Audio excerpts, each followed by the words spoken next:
अशुभ हरण मंगल करण धनी श्री देव चंद्र की नाम।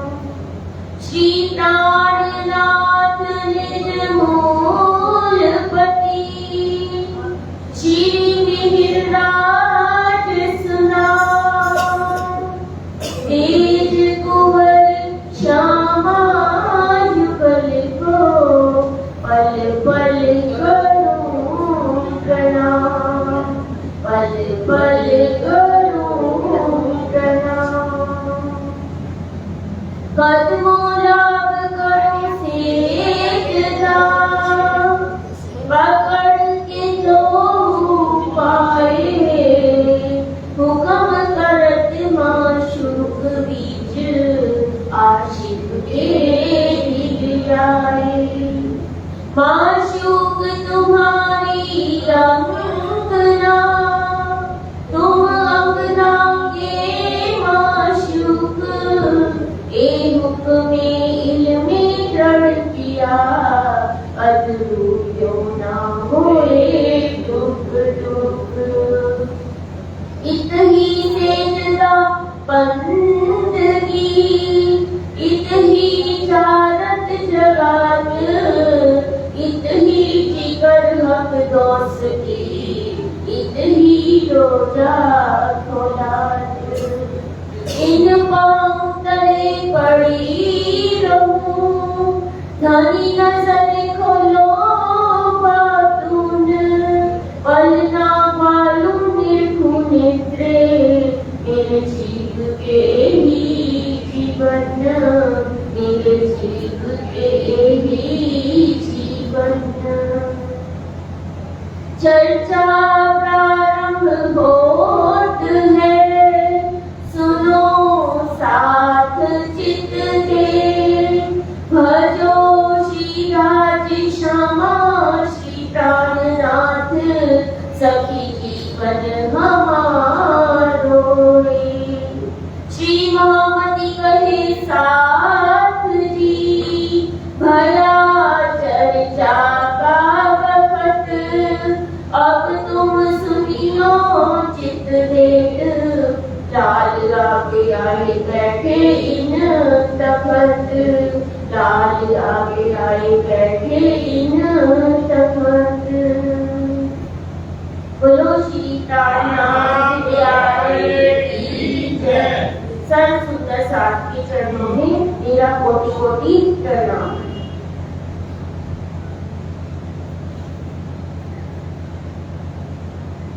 जो नूर दीन इस्लाम श्री महामति कहे ए मोमिनो, ए हादी रहती इमाम, ताकि भी तक और कहो जो नूर दीन इस्लाम।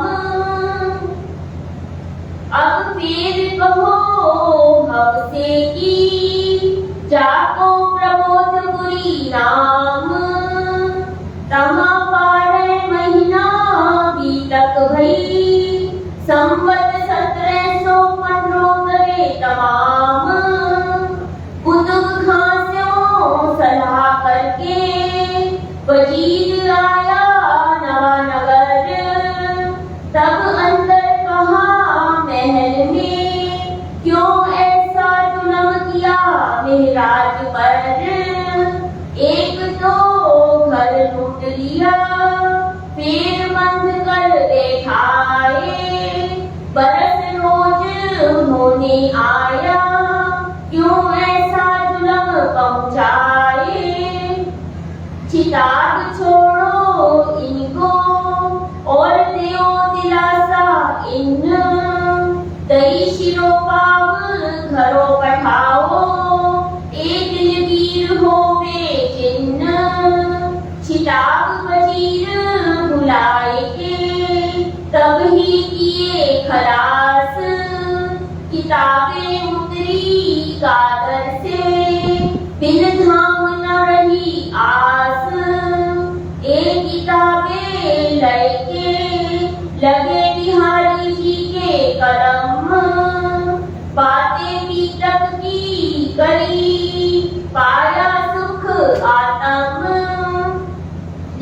बातें करने अपनी जो भी तक, क्यों किताबें उतरी हुई श्री मिहिरराज पर हक।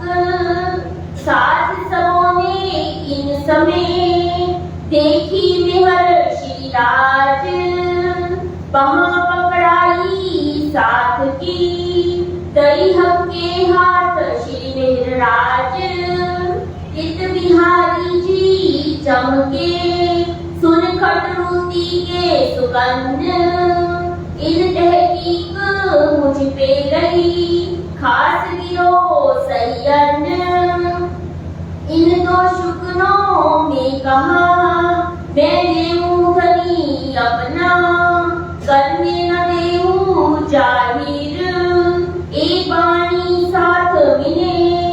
दिल में जान ऐसा कहा क्यों इतना विरा किया आपने।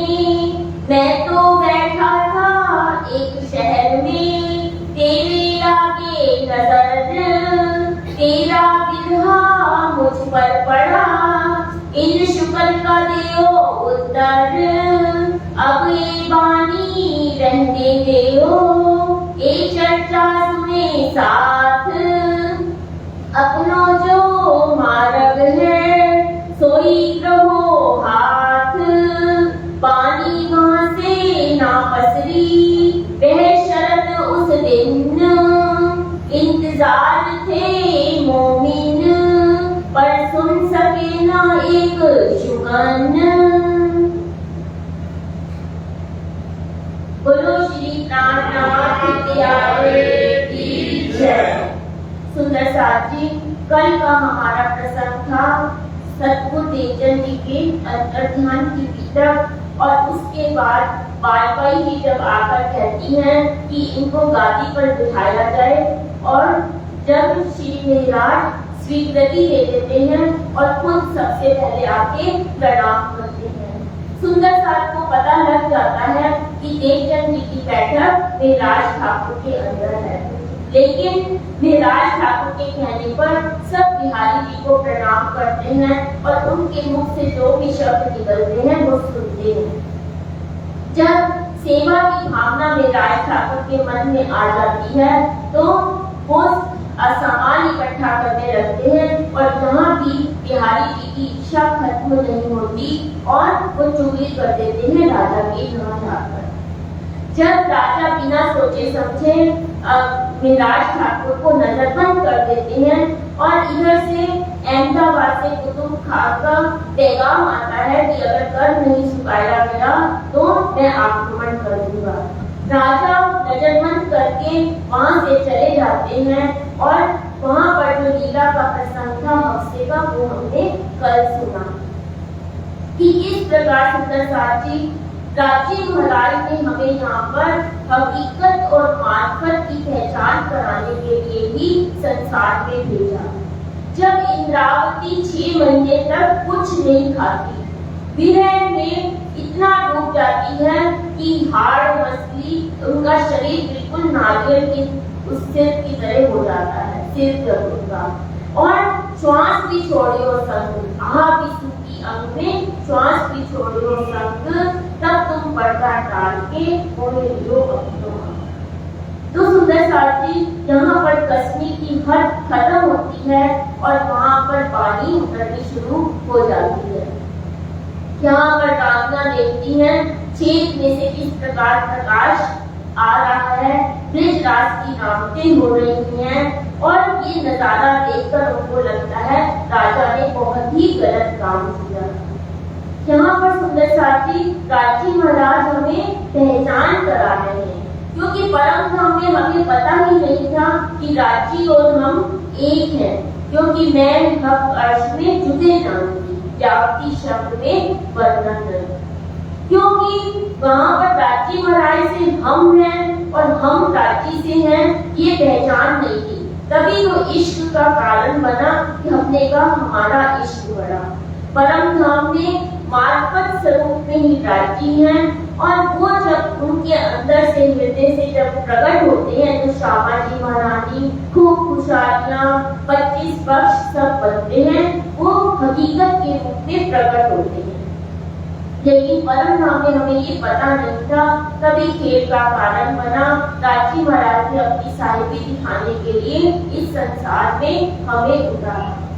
विरह की आग में जलकर जब उनको खुशी होती है और दर्शन होते हैं साक्षात, यहाँ पर 40 वर्ष की ही अवस्था है नीलाश ठाकुर की, और देवचंद जी को भी 40 वर्ष की उम्र में ही वहाँ पर श्याम जी के मंदिर में दर्शन पूर्ण स्वरूप के हुए थे। जब वो देखते हैं दर्शन में युगल स्वरूप कहीं पर बैठे हैं और कहीं पर देवचंद जी बैठे हैं, तब उनके अंदर खटुती में विरह उपजता है कि साक्षात सतगुरु मेरे सामने थे, लेकिन मैं उनकी पहचान नहीं कर पाई।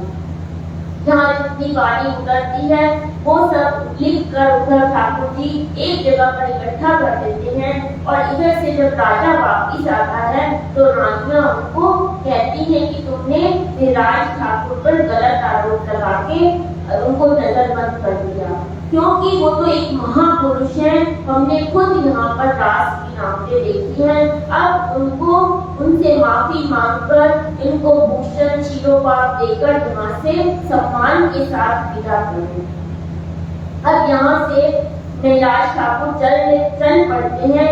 अंदर साक्षात इंद्रावती के अंदर श्री जी की बैठक पहले से ही थी, और लेकिन अब प्रकट रूप में हो जाती है।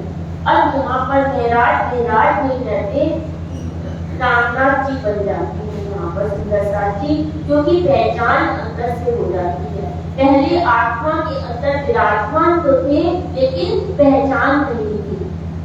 अब यहाँ से चलते हैं बिहारी जी के पास मंदिर की तरफ। मन में बहुत उत्साह है, उमंग है कि इस तरह मुझे राजी ने दर्शन दिए, ये वाणी उतरी, सारा विरह 9 वर्ष की जुदाई का जो गम था वो सब चला गया।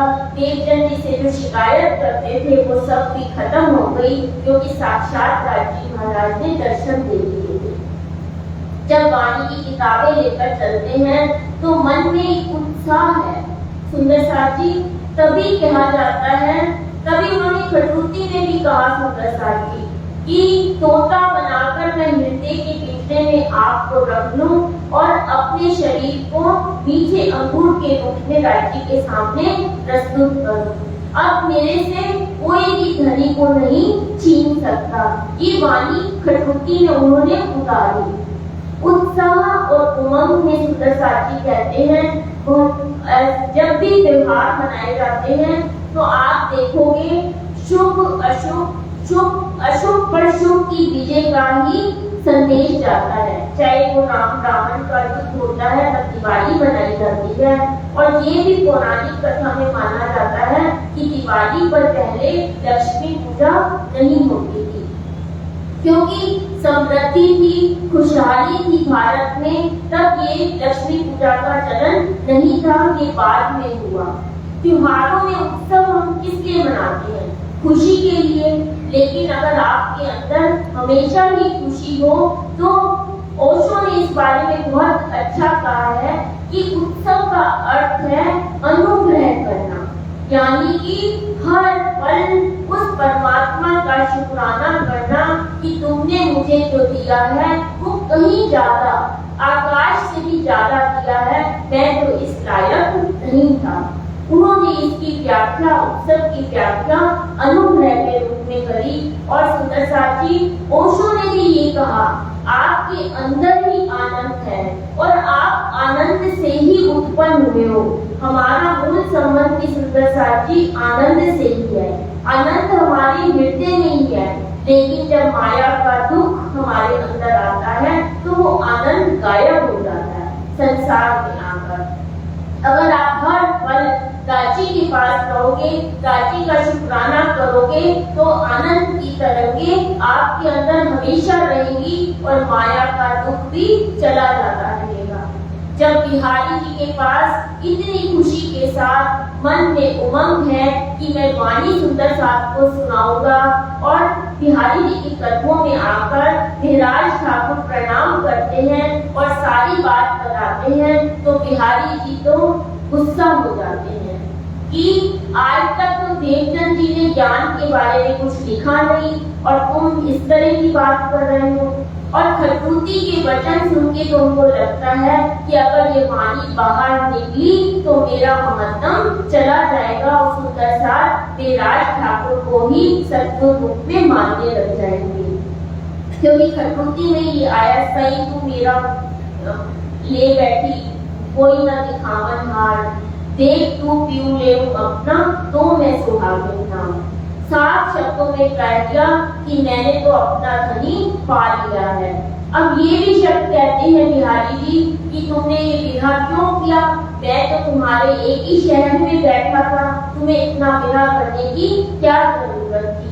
वाणी सुनते हैं जब सुंदरसार जी तो बहुत खुश होते हैं और सोचते हैं कि अब हमें वाणी का परम धाम का आनंद मिलेगा।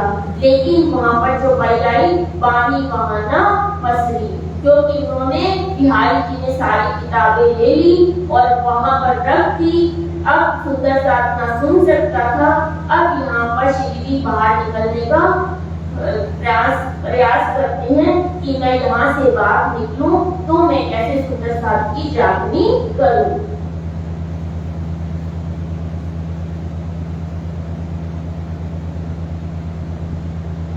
यहाँ से फारक भये 16 तरह के साल, वास्ते गांव बसाने आए जूनागढ़ के हाल। 17 करे यहाँ रहे 78 के बरस, कान जी भाई यहाँ रह वही पानी सुने सरस। हरजी व्यास एक ब्राह्मण रहे जिनका चाकर होए, जब वह दुखी पड़ा भोग उतारा सोए। लगे दान करावने को तब भया सावचेत, एक ऐसा काम करत हो मैं नहीं इन खेत। क्यों मोहे दान करावत जमपुरी का साधन, मैं नाही इन इनका मेरा क्यों कल पाओ मन। दोए बात की राज इनमें से लिए जात हूँ मैं, जाको मैं हाँ कही सो ना कही इनने, जाको मैं ना कही सो हाँ ना कही किन। इन दोए बात की राज रह गई मेरे मन। ए शुकन कान जी सुन के बड़ी उपजी लाज, ए कैसे इनने कहा ए है हमारे मांझ। ए तो सुकन सो कहे जो कहे वासना धाम, क्यों ये जीतता रहे जाके पूरे मनोरथ काम। क्यों करते कांजी ने यह बात श्री जी आगे करी। श्री जी ये सुन के दिल बीच धरी। बोलो श्री प्राणनाथ प्यारे की जय। सुंदरसार जी अब यहाँ बिहारी जी ने जब वाणी चर्चा नहीं करने दी और मन में आज्ञा में राज ठाकुर के कि मैं यहाँ से अब चलूं। 1716 का समय है यहाँ पर। 1714 में जाते हैं हफ्सा में और 1715 में बाहर आते हैं। अब 1716 का यहाँ पर समय है और 1717 में जूनागढ़ पहुंचेंगे और वहाँ 1 वर्ष तक रहेंगे। 1718 तक 40 वर्ष की उनकी उम्र हो चुकी है। यहाँ सुंदरसार जी चौपाई नहीं आई। बीच में जूनागढ़ जाते समय एक घटना यहाँ पर घटती है। कहते हैं जूनागढ़ को पहले एक जो पाकिस्तान का नवाब था उसने पाकिस्तान में लेना चाहा, क्योंकि रियासतों को ही तब गांव कहा जाता था। जैसे आजकल कॉलोनियां बनाई जाती हैं, वैसे रियासतों में छोटे छोटे गांव बनाए जाते थे। और पाकिस्तान में जब वो नवाब लेना चाहता था तो किसी कारण वो वहां नहीं ले पाया। तब आज जूनागढ़ गुजरात में है, गुजरात में जूनागढ़ है, वहाँ की ये बात है। तो जूनागढ़ जाते समय रास्ते में कहते जोशीपुरा गांव आया और उसके बाद एक खरोल गांव में पहुंचेंगे। बीच में ही एक जगह पर देखते हैं तेजपुरी जी एक स्त्री के रूप में हैं और वो जैसे ही श्री जी को जाते हुए देखती है तो एक अपने सिर पर पल्ला कर देती हैं। पिताजी उनके थे वीर जी भान जी, और उनके विवाह के लिए जब पूछते थे तब तेजबाई जी मना कर देती थी कि मुझे विवाह नहीं करना।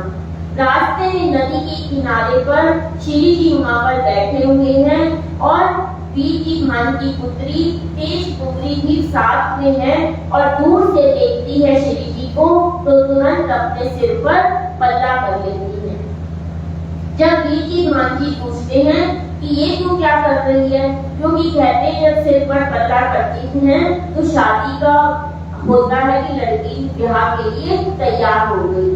जब वो उनको देखकर सिर पर पल्ला करती है तो वीर जी भान जी पूछते हैं कि मैं तो तुझे इतने समय से कह रहा हूँ, अब तूने ये पल्ला सिर पर क्यों किया। तो तेजपुरी जी सारी अपनी पूर्व जन्म की बात अपने पिता को बताती हैं कि पूर्व जन्म में मेरे पति थे और किस प्रकार मैंने उनकी याद में विरह में तड़प कर प्राण त्याग किए थे। आज वो मेरे सामने खड़े हैं, अगर आपको विश्वास नहीं हो तो आप मुझसे जाकर पूछ ले। तब वीर जी भान जी शिवजी के पास आकर पूरी घटना की जांच करते हैं। तब उनका पानी ग्रहण विवाह संस्कार वहां पर कर दिया जाता है। यहाँ पर भी सुंदर साथी कुछ लोगों का मत है कि 3 और 5 वर्ष की तेजपुरी जी थी, तो आप इस पे विचार करने की बात है सुंदर साथी। 3 और 5 वर्ष की लड़की में विवाह की उत्कंठा कैसे हो सकती है। और अभी प्रसंग आएगा 1 साल बाद जब कांची भाई तेजपुरी जी के वस्त्र पहनकर बाहर निकलते हैं, जेल से बाहर निकलते हैं, तो छोटी लड़की के वस्त्र कैसे कांची भाई पहन सकते हैं। एक पीतक है पंजाब की, उसमें तेजपुरी जी को 17 साल की आयु बताई गई है। 1695 के करीब उनका 1699 के करीब उनका जन्म बताया गया है।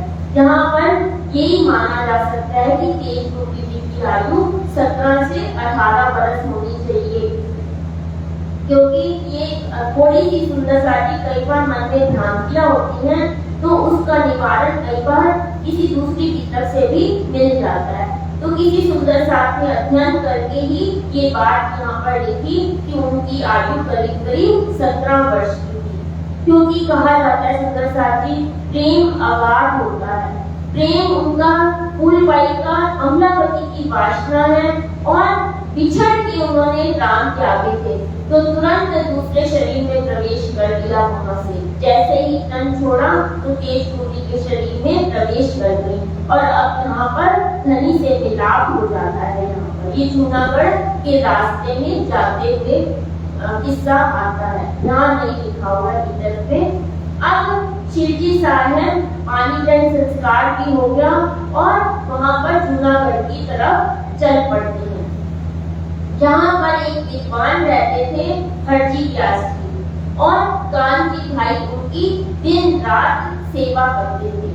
अब हरजी व्यास बीमार हैं और ये कहते हैं जब उनको लगता है परिवार वालों को वो दान पुण्य करवाने के लिए करने लगते हैं।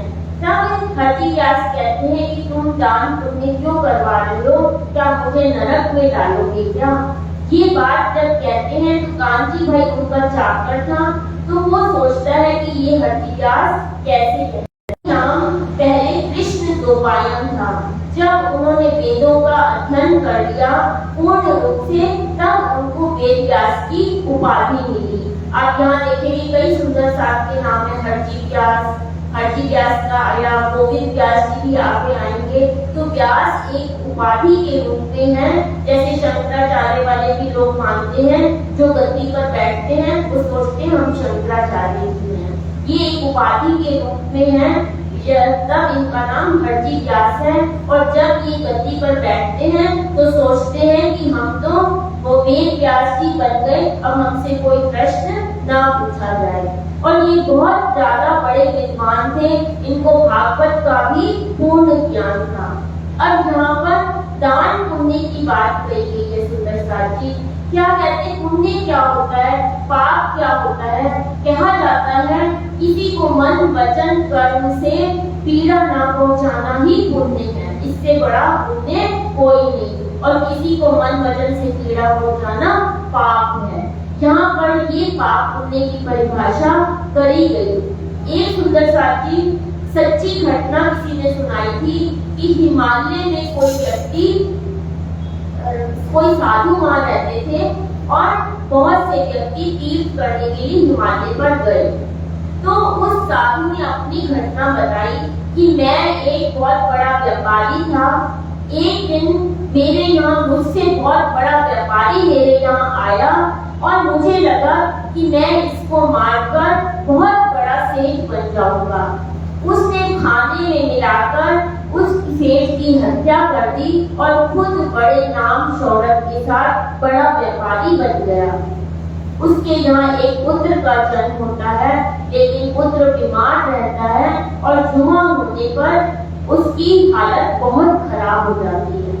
वो जितना पैसा था वो सब दवाइयों में खर्च हो जाता है और उसके पास कुछ भी बाकी नहीं रह जाता।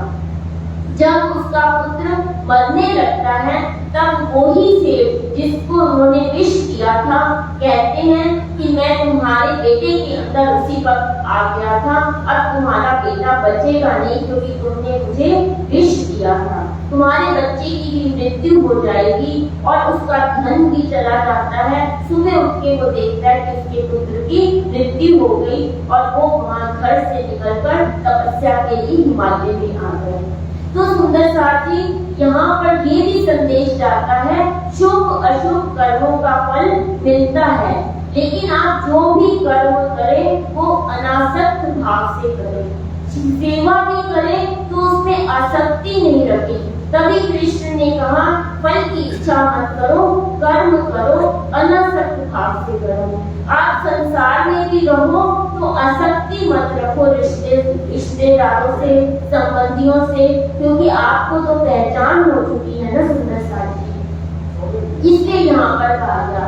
एक जड़ भरत का नाम आपने सुना है, उसका भी उदाहरण हमारे सामने है। कहते हैं जड़ भरत बहुत बड़े तपस्वी थे, लेकिन एक बार जंगल में सिंहिनी ने हिरनी पर आक्रमण कर दिया और वो हिरनी के अंदर पेट में बच्चा था।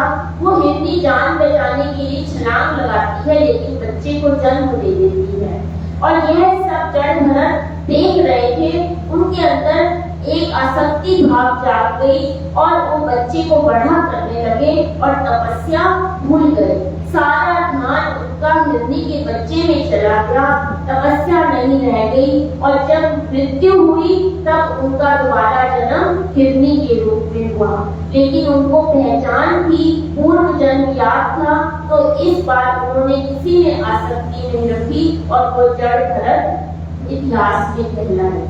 तभी कहा जाता है सुंदर साथी, मरने के वक्त आप आसक्ति मत रखो। यहाँ पर भी हरजी व्यास का जो उदाहरण दे रहे हैं श्री जी, यही बता रहे हैं कि जब मरने के समय जब ध्यान जिस तरफ जाएगा वो आपको दोबारा कर्म का फल भोगने के लिए संसार में आना पड़ेगा। तभी क्यों कहते हैं राजी महाराज बार बार मूल मिलावे का ध्यान करो, हर समय मुंह से राजक्षमा निकले, ताकि अंत समय में भी हमारा ध्यान केवल राजक्षमा की तरफ हो, सगे संबंधियों की तरफ, मोह की तरफ हमारा ध्यान ना हो।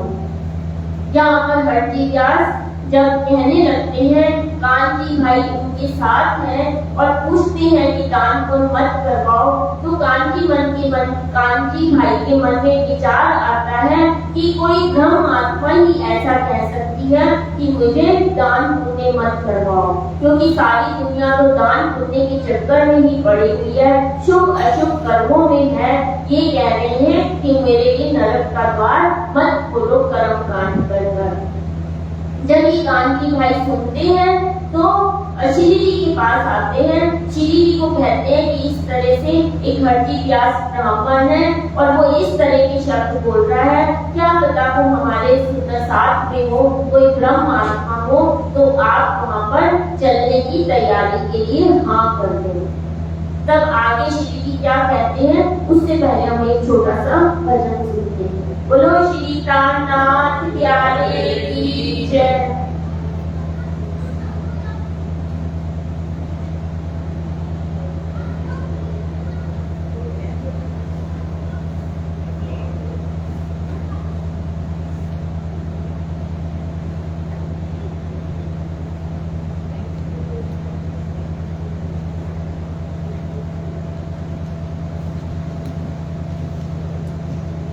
बोलो श्री प्राणनाथ प्यारे की जय, सतगुरु महाराज की जय। आपसे इश्क रगत में पिया, हाल ये अपना क्या हो गया। आपसे इश्क रगत में पिया, हाल ये अपना क्या हो गया। पिया अपने घर में नई तन्हाई, मिलन मिलन था सुनी ना जुदाई। पिया अपने घर में नई तन्हाई, मिलन मिलन था सुनी ना जुदाई। वो इश्क निशानी कहीं खो गया, हाल ये अपना क्या हो गया। आपसे इश्क रगत में पिया, हाल ये अपना क्या हो गया।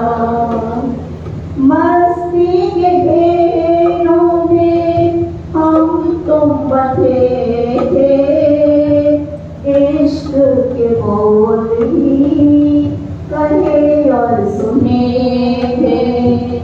मस्ती के घेरों में हम तुम बंधे थे, इश्क के बोल ही कहे और सुने थे। फासला ये क्यों दरमियां हो गया, हाल ये अपना क्या हो गया। आपसे इश्क रगत में पिया, हाल ये अपना क्या हो गया। हाल ये अपना क्या हो गया। बोलो श्री प्राणनाथ प्यारे की जय।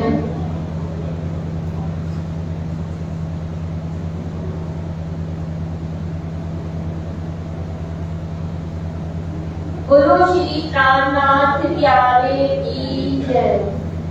क्यों करते कांति ये बात, श्री जी आगे करी। श्री जी ये सुन के दिल बीच धरी, जो जीवता ए रहत है, कहूँ चर्चा के सुगंध। सब शकी मानो इनकी, तुम साख रहियो सरियन। फिर इसी बात को उठाया, दूर हो बेगुमान। सेवा लगा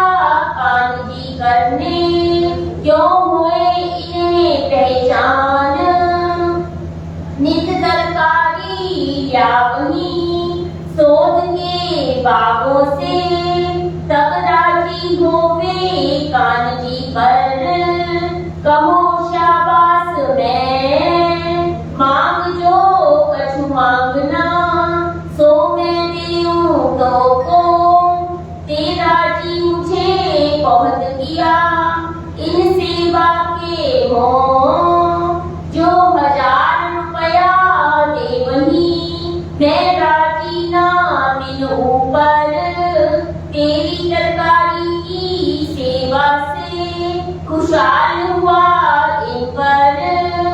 तब कहा कांजी ने मैं मांगूंगा आगे तुमसे, तुम तो मुझको दोगे जो होए मेरे मन में, जो करते नित्याने होए बहुत राजी। तब कांजी से फिर कहा तेरो कौन करो कार साजी। बोलो श्री प्राणनाथ प्यारे की जय। सुंदर साथ जी, जब भट्टी व्यास ब्राह्मण के यहाँ सब सेवा करने लग जाते हैं और श्री जी से कांजी कहते हैं कि हमें भट्टी व्यास की जागृति करनी है, क्योंकि वो शायद परम धाम की आत्मा है। और तब राजी महाराज कहते हैं तू बेशक रह, वो जरूर ठीक हो जाएगा, और जब ठीक होगा तो साक्षी के रूप में तुम वहां पर जरूर रहना। तभी कहा जाता है सुंदर साथ जी, सेवा और काम में बहुत फर्क होता है। श्रद्धा और समर्पण से की गई सेवा का महत्व बहुत ज्यादा है। अभी तक तो भट्टी व्यास काम के रूप में काम कर रहे थे, और अब उनको लगा कि मैं किसी तरह से भी भट्टी व्यास की सेवा करके उनको ठीक करूं। शोध कर करके बागों से ताजी सब्जियां ला के उनको खिलाते हैं, और भट्टी व्यास धीरे धीरे ठीक भी होने लग जाते हैं। तब कहते हैं कि कोई पैसे देते तो मैं इतना खुश नहीं होता, 1000 रुपया भी देते तो खुश नहीं होता जितनी मैं तेरी सेवा से हुआ हूँ। सुंदर साथ जी, सेवा का बहुत महत्व है। अगर आप गुरुद्वारे में जाओगे तो वहाँ गरीब अमीर का कोई भेदभाव नहीं, बड़े से बड़ा आदमी भी आके जूतों को संवारने की सेवा करता है। ये सेवा का महत्व है। आप देखोगे युधिष्ठिर के यज्ञ के समय कृष्ण जी सबकी जूठे पतले उठा रहे हैं। क्यों? जबकि वो योगी हैं, उनके अंदर परमात्मा का वास है, लेकिन जूठी पतले उठाते हैं। राम और लक्ष्मण विश्वामित्र जी की पैर दबाने की सेवा करते हैं, जबकि विश्वामित्र जी ने उनको कहा नहीं कभी वो मर्यादा पुरुषोत्तम राम कहलाए। आप देखोगे दुर्योधन को जब भीष्म पितामह कौरवों के लिए कहते हैं कि उनको राजमहल के पास ही शिक्षा दी जाए, तब क्या परिणाम हुआ वो हम सब जानते हैं। इसीलिए कहते हैं श्रद्धा और समर्पण से की गई सेवा का बहुत ज्यादा मोल होता है। और जहाँ पर भट्टी व्यास सेवा करते हैं और बार बार कांजी भाई से पूछते हैं भट्टी व्यास तू मांग ले कुछ मुझसे, कुछ तो मांग, मैं तेरी कैसी सेवा करूं, तेरे को रुपए दूं या कुछ और करूं। लेकिन कांजी भाई मना करते रहते हैं। अब जब समय आता है तो वो कहते हैं, तब कांजी बोलिया मैं मांगत हो एक वस्त्र, एक साध को सुनाओ चर्चा, यही पाऊं मैं कष्ट। शाबाश कांजी तुझको, क्या ते मांगा मुझसे, एक दो राजी किया सेवा मिले, फिर चर्चा सुनावने के बुलाओ साध वे कहाँ है, मैं चर्चा सुनाऊं लाए। मैं तो बहुत राजी भया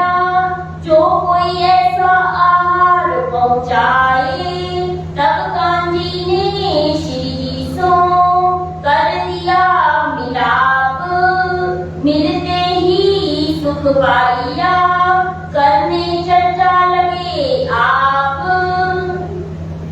अब प्रसाद जी जब कान जी मांग लेते हैं हरजी व्यास से कि मैं तुमसे कुछ नहीं चाहता, ना मुझे पैसे चाहिए, सिर्फ आप एक साधु हैं, बहुत दूर रहते हैं, वो आपसे चर्चा सुनना चाहते हैं। तब हरजी व्यास बहुत ज्यादा प्रसन्न हो जाता है, कहता है एक तो तुमने मेरी इतनी सेवा करी और दूसरा मांगा भी क्या, मैं किसी साधु को चर्चा सुनाऊं, ज्ञान सुनाऊं, इससे मेरे लिए ज्यादा क्या खुशखबरी होगी, या मैं इससे ज्यादा क्या खुश होऊंगा। मैं तो चर्चा सुनाने के लिए हूँ, क्योंकि उनको अपने ऊपर अभिमान था कि मैं जिसको हाँ कहती उसको किसी ने ना नहीं कही, और जिसको ना कहती उसको हाँ नहीं कही। तभी सुंदर साथी कहा जाता है जब ज्ञान आता है तो विनम्रता आनी चाहिए, अभिमान नहीं, क्योंकि अभिमान आ गया तो सब कुछ खत्म हो जाता है। यहाँ पर हरजी व्यास को बहुत अभिमान था कि मैं, तभी कहा गया अगर आपके ज्ञान होगा तो आप गरीब और अमीर में भेद नहीं रखोगे, लेकिन हमारे अंदर जरा से दो शब्द बोलने के लिए हमें राज्य प्रेरित करते हैं, तो हम सोचते हैं हमसे ज्यादा तो ज्ञानी ही कोई नहीं। राज्य महाराज यहाँ भी कह रहे हैं, अभी उनकी विनम्रता किस तरह दिखाई देगी, वो चौपाइयों में आगे दादा जी कहते हैं, तब कान जी ने श्री जी सो कर दिया मिलाप, मिलते ही सुख पाइया करने चर्चा लगे आप। पूछी खबर उन इनको कहाँ बसो तुम साथ, कया हम तो हैं परदेश के, सुनिया तुम्हारा मता अगाध, भले साथ तुम आए मैं चर्चा सुनाऊं तुमको, जो चर्चा कहो सो करो, तुम्हें राजी करो 300, छोड़ गई उतरने अपने बीच बाग में, अब होने लगी चर्चा भागवत के वचनों से, सुनन मास एक हुआ दो राजी हुए मगन, एक दिन ठौर नारायण का ताके कहे वचन। यहाँ पर सुंदर साथी पूर्ण ब्रह्म की बैठक राज्य के अंदर है, ज्ञान का भंडार है, चल अक्षरातीत के सारे भेद उनके द्वारा खुलते हैं। लेकिन जब बात हुई कि उनको चर्चा सुनती है तो अनजान बनकर, विनम्रता की मूर्ति बनकर ज्ञान सुनने के लिए बैठ जाते हैं। ये नहीं कहते कि मेरे पास बहुत ज्ञान है। हरजी व्यास उनसे पूछते हैं तुम कहाँ के साथ हो, तुम्हारी पहचान क्या है, तब इतना ही कहते हैं मैं तो बहुत दूर से आया हूँ, आपको भागवत की चर्चा इतनी अच्छी करते हैं, दूर दूर तक आपका नाम है, मैं तो आपका नाम सुनकर आपसे कुछ ग्रहण करने के लिए आया हूँ। ये शब्द श्री जी उनको कहते हैं। तब एक बाग में उनको जगह दे दी और ठहरने की व्यवस्था कर दी, और 1 महीने तक शांति पूर्वक वो भागवत की चर्चा सुनते रहते हैं। अब उसके बाद आता है भागवत में 10वें स्कंद में सुंदर साजिश का वर्णन है। एक हीरे का मंदिर ताको बड़ो विस्तार, 84 लाख जोजन ताको करो विचार, यह ठोर है किनका सो मोहे गो सुगंध, तब जवाब व्यास से दिया होए के दिल मगन, ठोर अक्षर की लिखा शास्त्रों में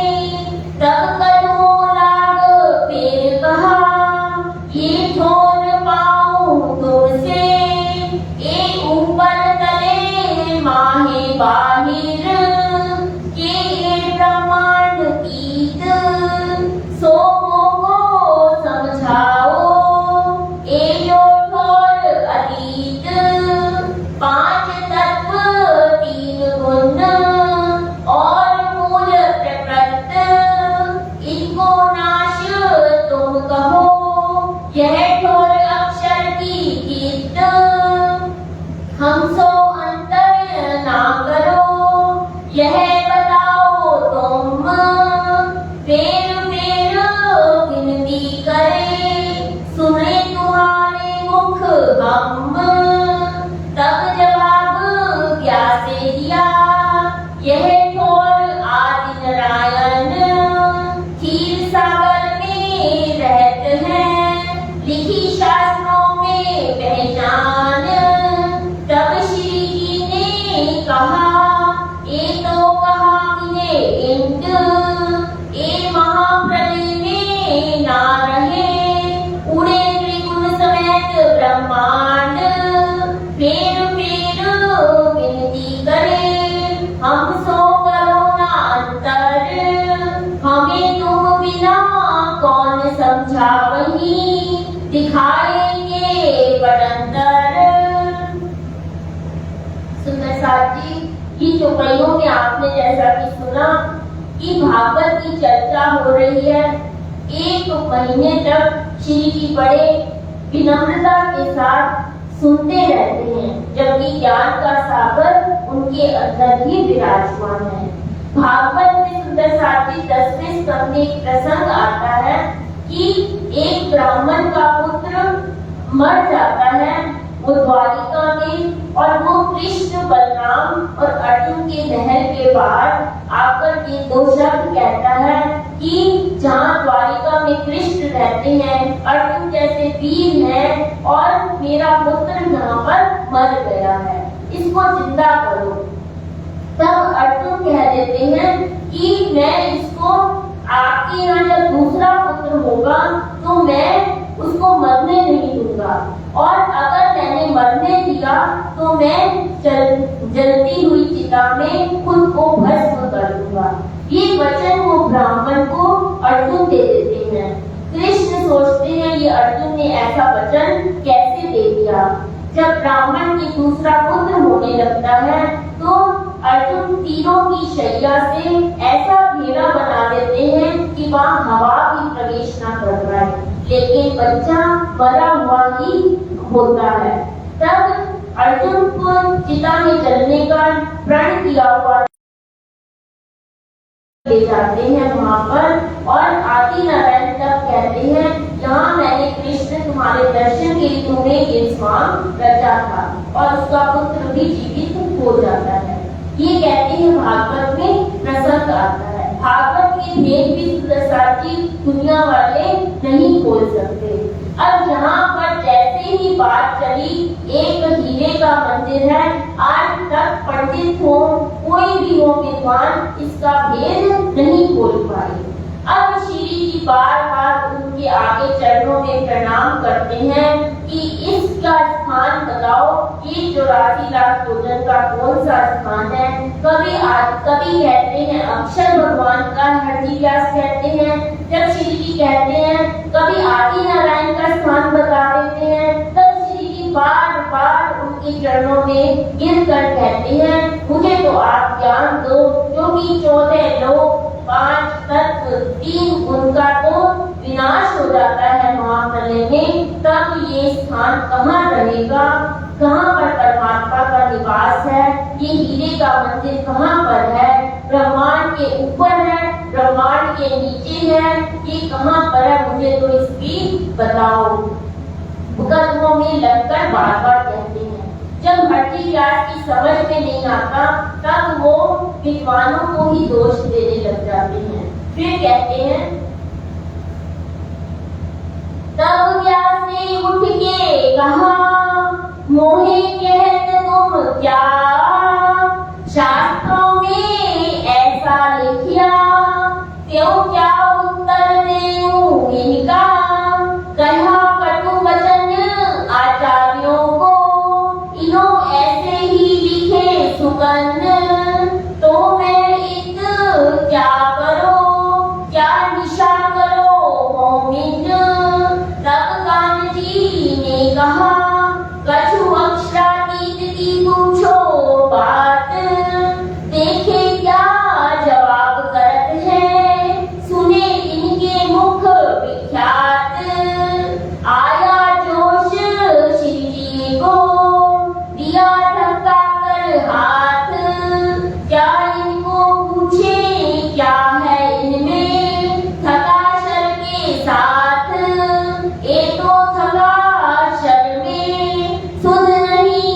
अक्षर तो यह अक्षरातीत की एक क्या देवे उत्तर।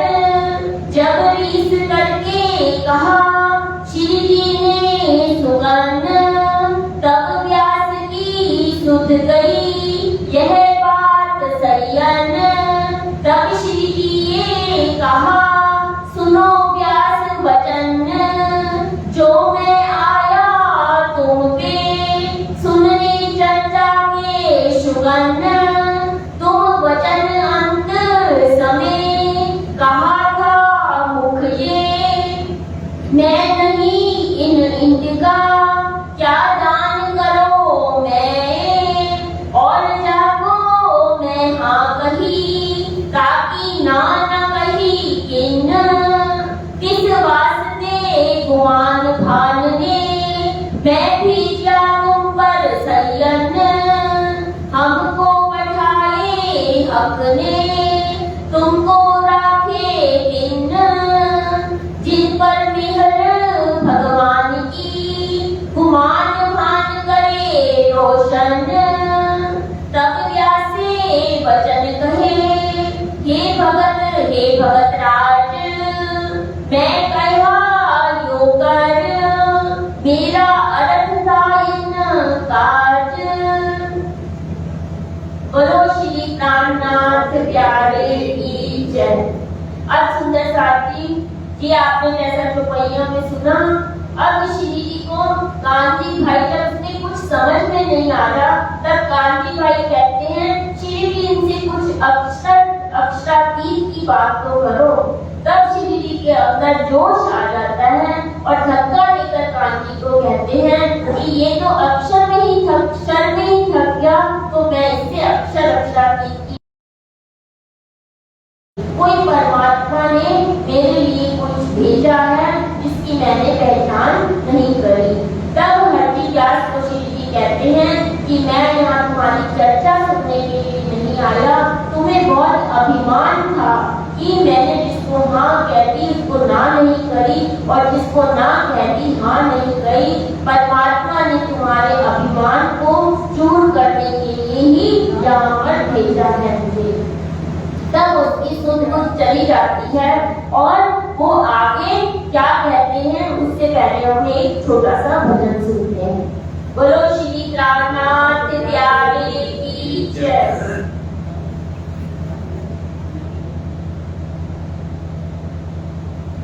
बोलो श्री प्राणनाथ प्यारे।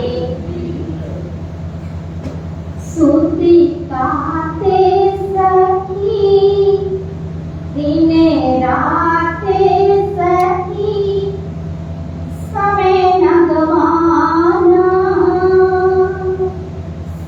सुती बात सखी सुते काते के पिया घर जाना। सुती काते सखी दिन राते सखी समय नगवाना। सुती काते के पिया घर जाना। ऐसी दिल समय की दुनिया में आई, क्यों तुम भूली है मूल सगाई। वो ऐसी दिल समय की दुनिया में आई, क्यों तुम भूली है मूल सगाई। अपनी पहचानी कर तुम्हें थाम किया समय नगवाना। सुती काते के पिया घर जाना। वो सुती काते सभी दिन राते सभी समय नगवाना। सुती काते के पिया घर जाना। सुती कारण निशान आई,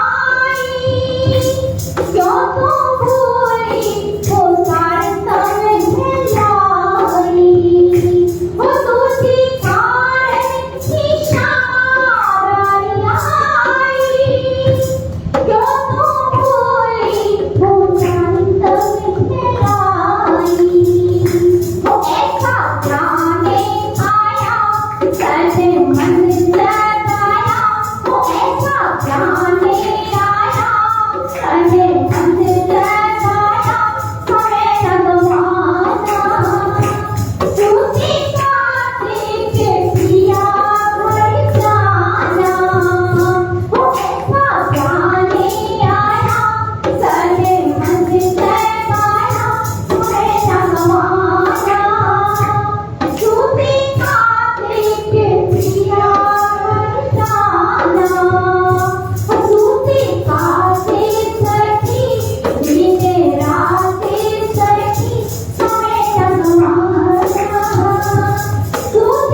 हे भगत राज, मैं कहा यो कर, मेरा अर्थ था इन काज, कई कूलर लगे दरखत को, बहुत ही बेशुमार, तामे जीव अनेक हैं, एक दूसरे ना जानन हार, मैं जीव उन कूलर में का, नहीं मेरा और कूलर, आगे पंडित मैं सब जीते, हारा न गाऊं सर भर, सो आज मैं छोड़े हथियार, आगे तुम्हारे सब, तुम तहकीक भेजे हक के, आए मेरे सबब, मोको बताओ तुम,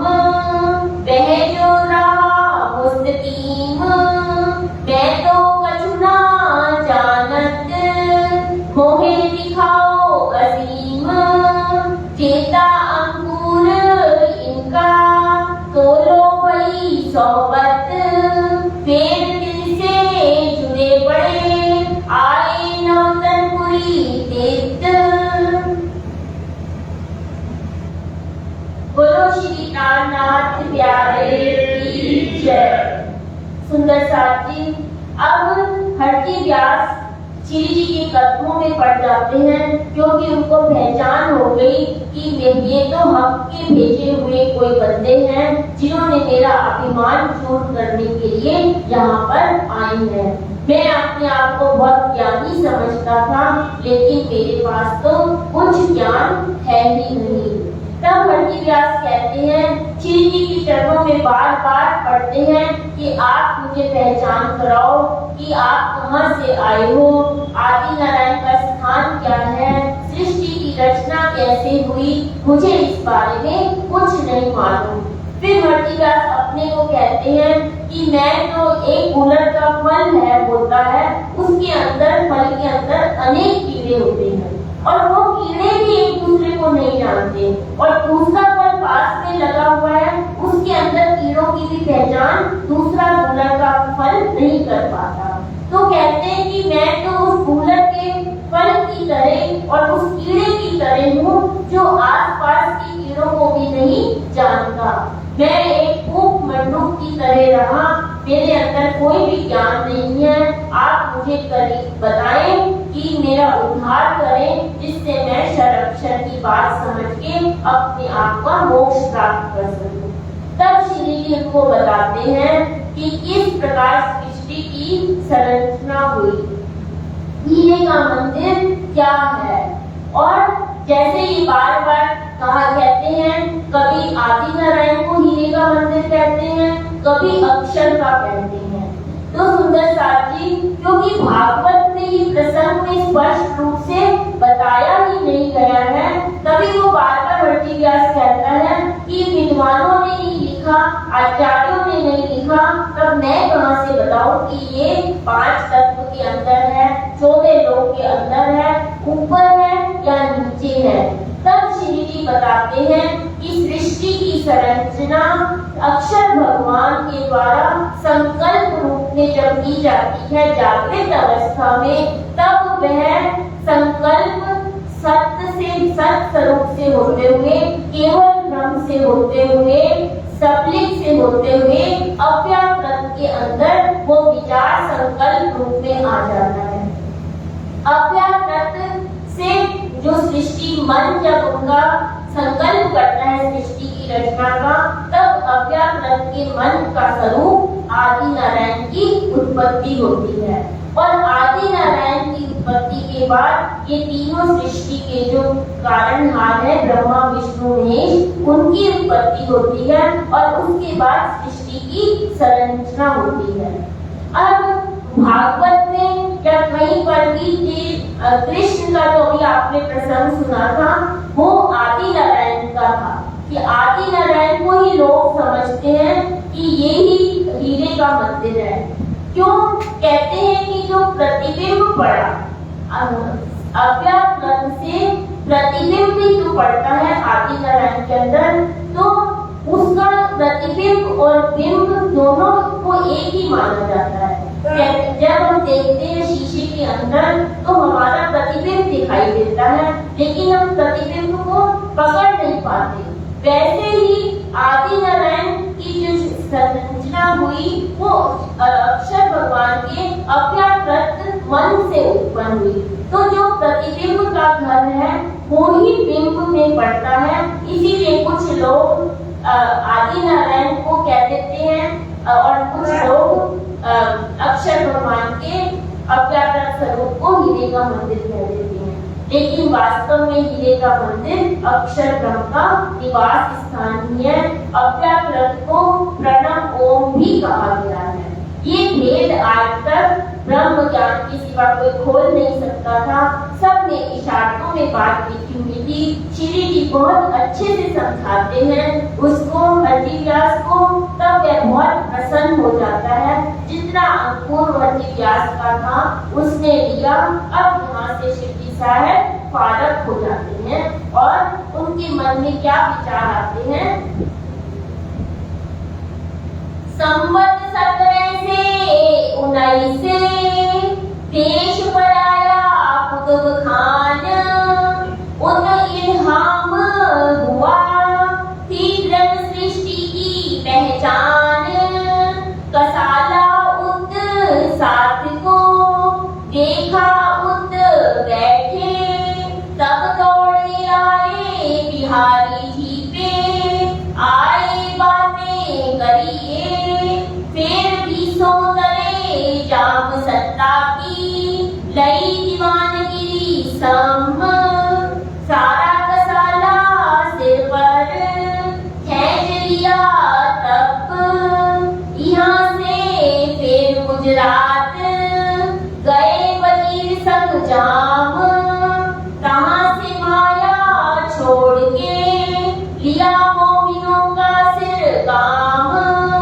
आए दीव गुजरात से श्री राज भये भारत, माया पूरी दिखाएंगे नजर करी तरफ हक।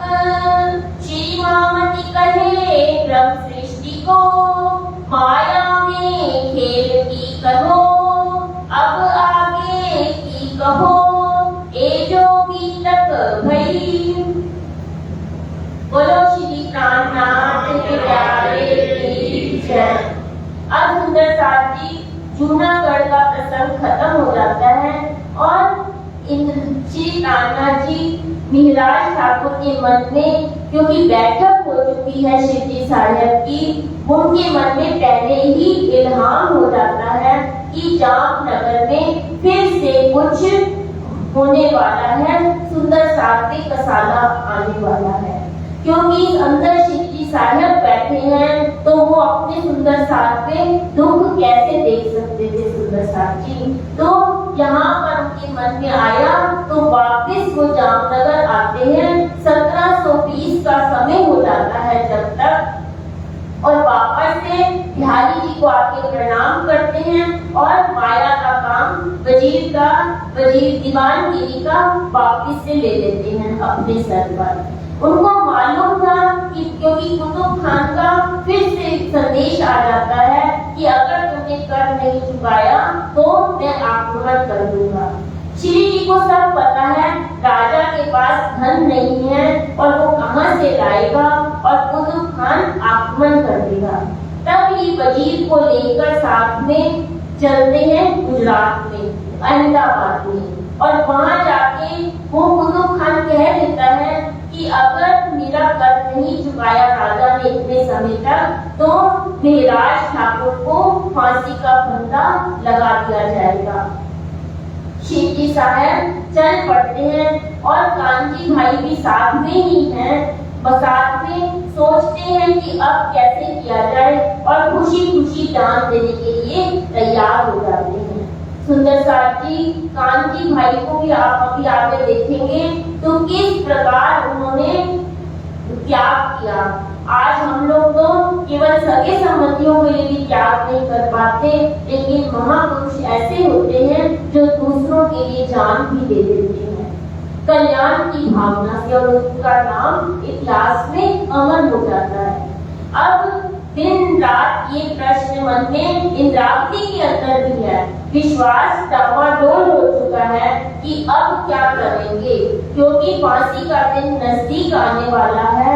अब सोच ही रहे थे तो कांति भाई तेज कुंवरी जी के पास जाते हैं और उनके वस्त्र लेकर पहनकर, क्योंकि अंतिम इच्छा पूछी जाती थी कि मैं उनकी पत्नी हूँ और उनसे मिलना चाहती हूँ। अब कांति भाई को देखते हैं शिवजी साहब, बहुत प्रसन्न भी होते हैं। तब कांति भाई जबरदस्ती श्री जी को कहते हैं कि आपका जाना, बाहर निकलना बहुत जरूरी है, क्योंकि आपसे अभिराज जी ने बहुत काम लेना है, मेरा तो कुछ भी नहीं है अगर मैं मर भी गया तो। और श्री जी भी कुछ सोचते नहीं, वस्त्र पहनकर बाहर निकल आते हैं। अब जैसे ही दिन आता है फांसी का, क्योंकि उनकी दाढ़ी बढ़ जाती है कांति भाई की, और बहुत जोशीले स्वर में वो वाणी का गायन करते रहते हैं। कांति भाई जब फांसी का दिन आता है तो ये जोशीले स्वर में बोलते हैं कि अल्लाह ताला का मैं भेजा हुआ आदमी हूँ, तुम रहम दिल नहीं हो, अगर तुमने ये फांसी का फंदा लगाया तो क़यामत के दिन अल्लाह ताला तुम्हारा हिसाब करेंगे, तुम्हें दोजख की अग्नि में जलना पड़ेगा। इस तरह के शब्द जब सुनते हैं जो फांसी लगाने वाला है, आसपास के व्यक्ति हैं, जब ये जोशीली वाणी सुनते हैं तो उनके मन में आ जाता है ये तो कोई परमात्मा अल्लाह ताला का भेजा हुआ पीर फकीर है, अगर हमने इसको फांसी पे लटका दिया तो हमें दोजख की अग्नि में जलना पड़ेगा। तब वो उनको राजा को कहते हैं और वो राजा कांची भाई को छोड़ देते हैं। यहाँ पर इंद्रावती भी फिर से सोचती है, इंद्रावती की आत्मा कहती है कि मेरे अंदर तो राजी बैठे थे और राजी को सब पता था, वो मुझे कैसे मरने देते, लेकिन मेरी सुध-बुध ऐसी चली गई कि मुझे स्त्री के वेश में बाहर निकलना पड़ा और मैं कांची को वहाँ मरने के लिए छोड़ आया। जो चौपाई रात में आती है, मैं प्रण कीता परी परी पछे कर मत मारी हरी, क्योंकि पहला युद्ध तो ये था जब श्री जी ने प्रणाम स्वीकार नहीं किया देवचंद जी ने, फिर फूलबाई का त्याग कर दिया और फिर हफ्ते की जेल में जाना पड़ा। और चौथी बार तो वो कहते हैं ऐसा ही राजी ने रचना रची कि मुझे स्त्री के वेश में बाहर मौत के मुंह से बाहर निकलना पड़ा और मैं कांची को ही वहां पर छोड़ आया। जब कांची भाई बाहर आते हैं, वो तेज कुंवरी जी से मिलते हैं, प्राणनाथ जी से मिलते हैं, तो बहुत ही प्रसन्न होते हैं और हंसते हुए कहते हैं कि राजी ने हमें ये कैसा खेल दिखा दिया। अब यहाँ से तीर बंदर चलने की तैयारी होती है, वो चर्चा हम कल सुनेंगे। बोलो श्री प्राणनाथ प्यारे की जय। ये जो बीतक भई श्री महामती कहे ब्रह्म सृष्टि को, माया में खेल की कही, अब आगे की कहो, ये जो बीतक भई। श्री आनंद मंगल श्री धाम धनी की जय, श्री बाई